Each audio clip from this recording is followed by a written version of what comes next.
हरिओम नमो भगवते वासुदेवाय। भाद्रपद मास के शुक्ल पक्ष की परिवर्तिनी एकादशी कथा इस प्रकार से है।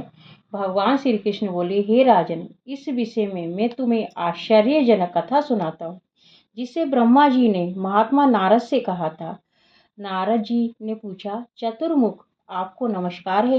मैं भगवान विष्णु की आराधना के लिए आपके मुख से ये सुनना चाहता हूँ कि भाद्रपद मास के शुक्ल पक्ष में कौन सी एकादशी होती है। ब्रह्मा जी ने कहा, मुनि श्रेष्ठ, तुमने बहुत उत्तम बात पूछी है। क्यों ना हो, वैष्णव जो ठहरे, भादो के शुक्ल पक्ष की एकादशी पद्मा के नाम से विख्यात है। उस दिन भगवान ऋषिकेश की पूजा होती है। ये उत्तम व्रत अवश्य करने योग्य है। सूर्य वंश में मानधाता नामक एक चक्रवर्ती सत्य प्रतिज्ञ और प्रतापी राजश्री हो गए थे। वे प्रजा का अपने ओर से पुत्रों की भांति धर्म पूर्वक पालन किया करते थे। उनके राज्य में अकाल नहीं पड़ता था, मानसिक चिंताएं नहीं सताती थी, व्याधियों का प्रकोप भी नहीं होता था। उनकी प्रजा निर्भय तथा धन धान्य से समृद्ध रहती थी। महाराज के कोष में केवल न्याय उपार्जित धन का संग्रह था। उनके राज्य में समस्त वर्णों और आश्रमों के लोग अपने अपने धर्म में लगे रहते थे। मानदाता के राज्य की भूमि कामधेनु के समान फल देने वाली थी। उनके राज्य करते समय प्रजा को बहुत सुख प्राप्त होता था। एक समय किसी कर्म का फल भोग प्राप्त होने पर राजा के राज्य में 3 वर्षों तक वर्षा नहीं हुई। इससे उनकी प्रजा भूख से पीड़ित हो नष्ट होने लगी। तब संपूर्ण प्रजा ने महाराज के पास आकर इस प्रकार कहा। प्रजा बोली, हे नृपश्रेष्ठ, आपको प्रजा की बात सुननी चाहिए। प्राणों में मनीषी पुरुषों ने जल को नारा कहा है। वे नारा ही भगवान का अयन निवास स्थान है, इसलिए वे नारायण कहलाते हैं। नारायण स्वरूप भगवान विष्णु सर्वत्र व्यापक रूप में विराजमान हैं। वे ही मेघ स्वरूप होकर वर्षा करते हैं। वर्षा से अन्न पैदा होता है और अन्न से प्रजा जीवन धारण करती है। नृपश्रेष्ठ, इस समय अन्न के बिना प्रजा का नाश हो रहा है, अतः ऐसा कोई उपाय कीजिए जिससे हमारे योगक्षेम का निर्वाह हो। राजा ने कहा, आप लोगों का कथन सत्य है, क्योंकि अन्न को ब्रह्मा कहा गया है। अन्न से प्राणी उत्पन्न होते हैं, अन्न से ही जगत का जीवन धारण करता है। लोक में बहुधा ऐसा सुना जाता है तथा पुराण में भी बहुत विस्तार के साथ ऐसा वर्णन है कि राजाओं के अत्याचार से प्रजा को पीड़ा होती है। किंतु जब मैं बुद्धि से विचार करता हूँ तो मुझे अपना किया हुआ कोई अपराध दिखाई नहीं देता। फिर भी मैं प्रजा का हित करने के लिए पूर्ण प्रयत्न करूंगा।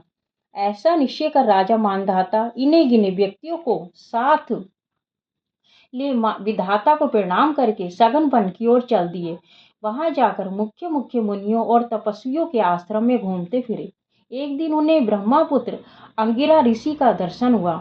उन पर दृष्टि पड़ते ही राजा हर्ष में भरकर अपने वाहन से उतर पड़े। इंद्रियों को वश में रखते हुए दोनों हाथ जोड़कर उन्होंने मुनि के चरणों में प्रणाम किया। मुनि भी स्वास्थ्य कहकर राजा का अभिनंदन किया और उनके राज्य के 7 अंगों की कुशल क्षेम पूछी। राजा ने अपनी कुशल बताकर मुनि के स्वास्थ्य का समाचार पूछा।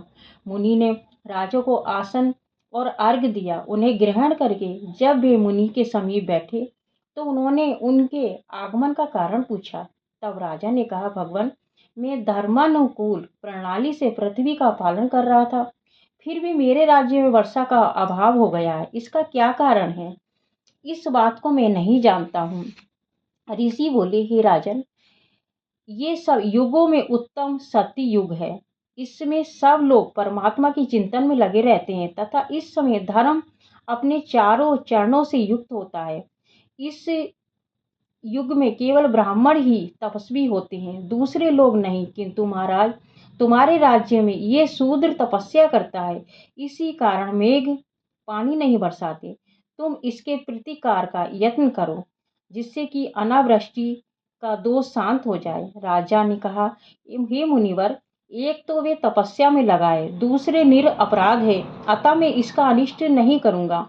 आप उक्त दोष को शांत करने वाले किसी धर्म का उपदेश कीजिए। ऋषि बोले, हे राजन, यदि ऐसी बात है तो एकादशी का व्रत करो। भाद्रपद मास के शुक्ल पक्ष में जो पद्मा नाम से विख्यात एकादशी होती है, उसके व्रत के प्रभाव से निश्चय ही उत्तम वृष्टि होगी। हे नरेश, तुम अपनी प्रजा और परिजनों के साथ इसका व्रत करो। ऋषि का ये वचन सुनकर राजा अपने नगर घर को लौट आए। उन्होंने चारों वर्णों की समस्त प्रजाओं के साथ भादों के शुक्ल पक्ष की पद्मा एकादशी का व्रत किया। इस प्रकार व्रत करने पर मेघ पानी बरसाने लगे, पृथ्वी जल से आप्लावित हो गई, हरी भरी खेती से सुशोभित होने लगी। उस व्रत के प्रभाव से सब लोग सुखी हो गए। भगवान श्री कृष्ण कहते हैं कि हे राजन, इस कारण इस उत्तम व्रत का अनुष्ठान अवश्य करना चाहिए। पद्मा एकादशी के दिन जल से भरे हुए घड़े को वस्त्र से ढककर दही और चावल के साथ ब्राह्मण को दान देना चाहिए। साथ ही छाता जूता भी देना चाहिए। दान करते समय निम्नांकित मंत्र का उच्चारण करें। नमो नमस्ते गोविंदा बुद्ध श्रवण संज्ञक अभोग संक्षम कीर्तिवा सर्व सौख्य प्रदो भवा भुक्ति मुक्ति प्रद श्रेब लोका नाम सुखदायक। बुधवार सावन मास के नक्षत्र योग से युक्त द्वादशी के दिन बुध श्रवण नाम धारण करने वाले भगवान गोविंद आपको नमस्कार है। मेरी पाप राशि का नाश करके आप मुझे सब प्रकार के सुख प्रदान करें। आप पूर्ण आत्मा जनों का भोग और मोक्ष प्रदान करने वाले तथा सुखदायक हैं। हे राजन, इसके पढ़ने और सुनने से मनुष्य सब पापों से मुक्त हो जाता है। हरिओम नमो भगवते वासुदेवाय।